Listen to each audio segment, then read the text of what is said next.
Halo semua, kembali lagi di channel saya bersama saya Akmal Riyadi. Kali ini bersama kita sudah ada Redmi Note 9 Pro. Ya, jadi ini adalah varian yang Pro dan menurut saya desainnya di sini unik ya. Di bagian belakangnya di sini kameranya ada 4 dan keempat kameranya ini digabung menjadi satu di bagian atas tengah di belakang handphonenya ini. Dan desainnya ini mengingatkan saya handphone-handphone kayak Huawei ya. Dan ini dia kameranya nongol banget, jadi lumayan banyak keluarnya dari body handphonenya. Untuk varian tropical green ini dia warnanya ada dua, di bagian atasnya ada polos, di bagian bawahnya ada tekstur bergaris-garis ya. HP ini masih belum menggunakan in-display fingerprint scanner. Jadi dia di sini menggunakan fingerprint scanner yang ada di bagian tombol powernya. Jadi dia langsung digabung dengan tombol powernya ya. Kita matikan terlebih dahulu handphonenya untuk kita bongkar handphonenya. Oke, di bagian atasnya ada infrared blaster buat remote-nya. Dan di sini dia sudah menggunakan setup dual nano SIM ditambah satu micro SD card slot. Jadi total ada 3 slot untuk kartu di sini. SIM slotnya di sini sudah ada karet pelindung, jadi ini berfungsi untuk melindungi dari debu dan air agar tidak masuk ke dalam ya. Kemudian kita panaskan back covernya seperti biasa. Memanaskan back cover ini fungsinya untuk memudahkan kita saat proses pembukaan. Kalau lagi membuka begini, jangan dipaksa ya. Kalau kalian merasa masih agak sulit, kalian bisa panaskan lagi back covernya.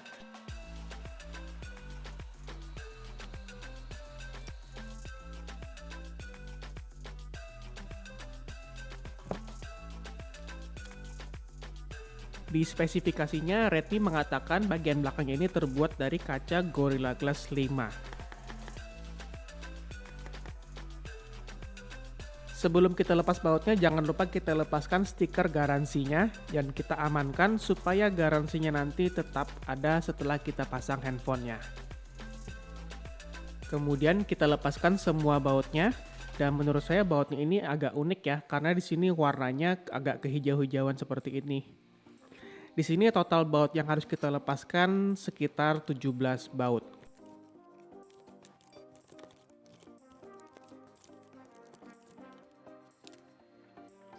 Ini adalah cover untuk pelindung motherboardnya dan ini dia terbuat dari plastik.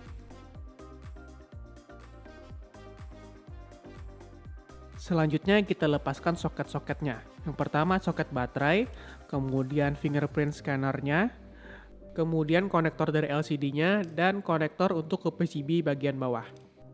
Kemudian kita lepaskan modul speakernya. Jadi ini adalah modul speaker dari Redmi Note 9 Pro. Dan lubang speakernya sudah diberi pelindung agar debu dan air tidak mudah masuk ke dalam lubang speakernya ini.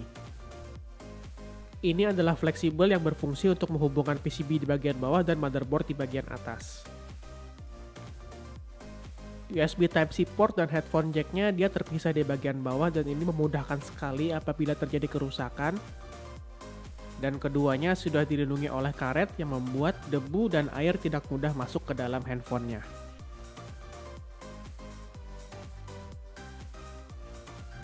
Dan kalau kita lihat di sini di bagian grill speakernya juga ada pelindung agar debu dan air tidak mudah masuk ke dalam handphonenya. Dan ini motor vibratornya, feeling vibratornya ini mirip kayak di Mi 10 ya.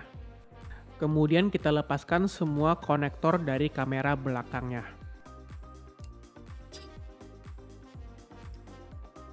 Semua modul kamera belakangnya digabung menjadi satu di dalam frame ini.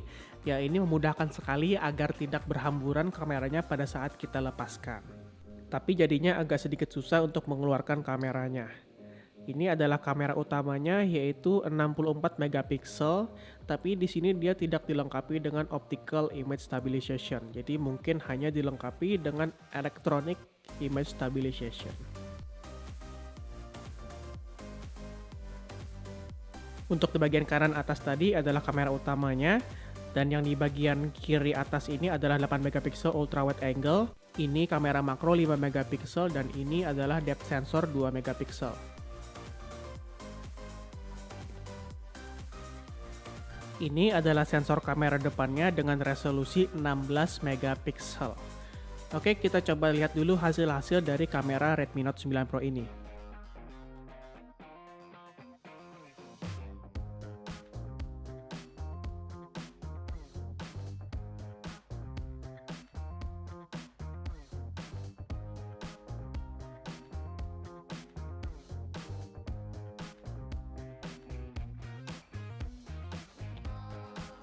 Ada satu baut lagi yang menahan dari motherboard si Redmi Note 9 Pro ini. Setelah bautnya kita lepaskan, kita bisa mengangkat motherboardnya.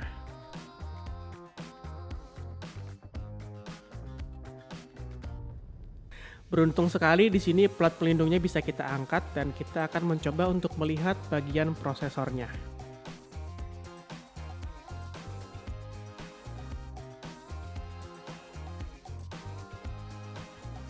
Di bagian bawah plat pelindung ternyata masih ada thermal pad yang harus kita angkat.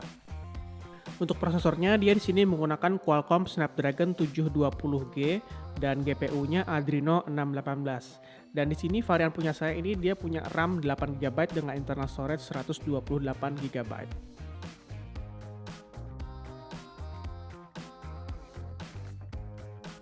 Di bagian atas ini adalah lampu inframerah yang berfungsi untuk menjadikan handphone ini sebagai remote.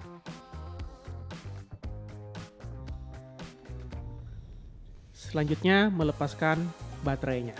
Dan ini dengarnya suaranya enak banget nih.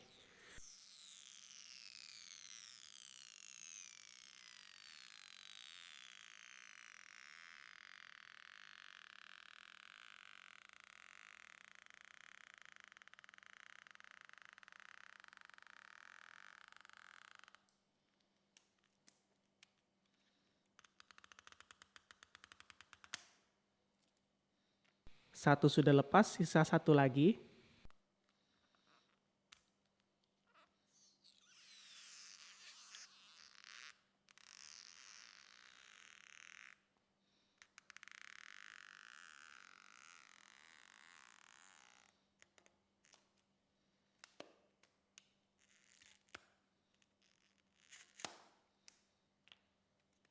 Jadi gampang banget untuk melepas baterai di handphone Redmi sekarang ini. Dan ini baterainya gede banget ya, kerasa banget di tangan saya itu padat banget feelingnya.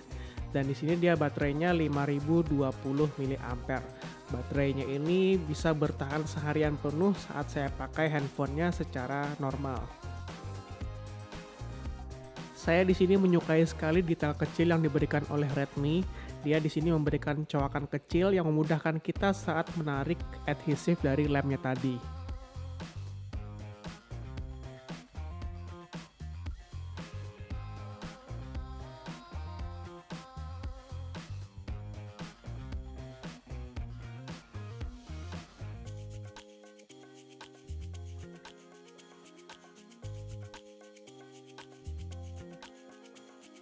Saatnya memasang kembali handphonenya.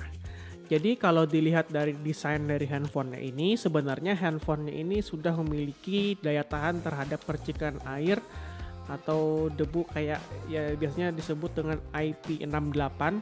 Tapi karena untuk mendaftarkan rating tersebut itu biaya mahal, jadi di sini Xiaomi tidak memberikan rating tersebut. Tapi menurut saya ini handphonenya sudah tahan air.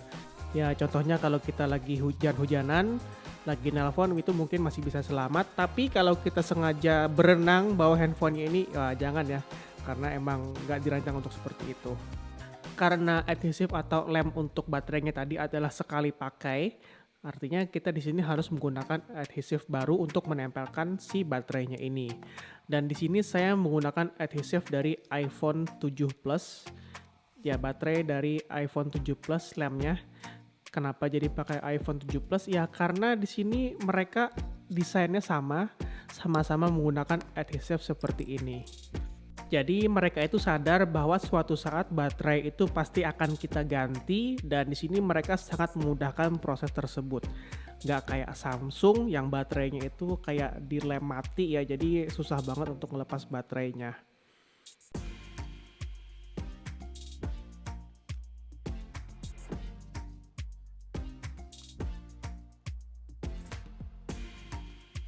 Setelah kita pasang semua soketnya dan kita akan coba nyalakan terlebih dahulu handphonenya.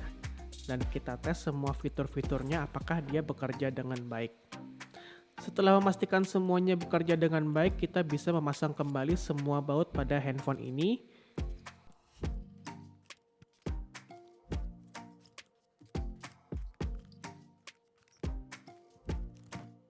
Jangan lupa untuk memasang kembali stiker garansi di bautnya.